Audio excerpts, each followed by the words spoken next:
হঠাৎ করে শুটকি খেতে ইচ্ছা করলো, শুটকি ভুনা। তো যে ইচ্ছে সেই কাজ, ঘরেই শুটকি ছিল।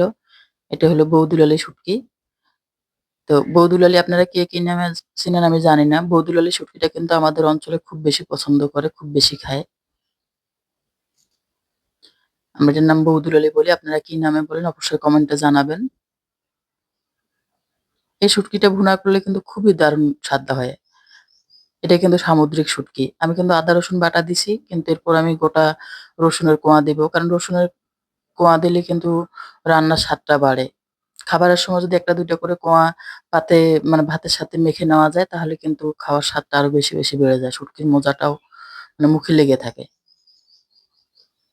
আপনারা আমার ভিডিওটা দেখতে, দেখতে অবশ্যই আমার পেজটাতে ফলো করে দিন, চ্যানেলটাতে সাবস্ক্রাইব করে দিন। অবশ্যই আপনার মূল্যবান মতামত জানান। আপনারা এই শুটকিটাকে কি নামে চিনেন? এবং আমার রান্নাটার ভুলটা অবশ্যই কমেন্টে জানাবেন।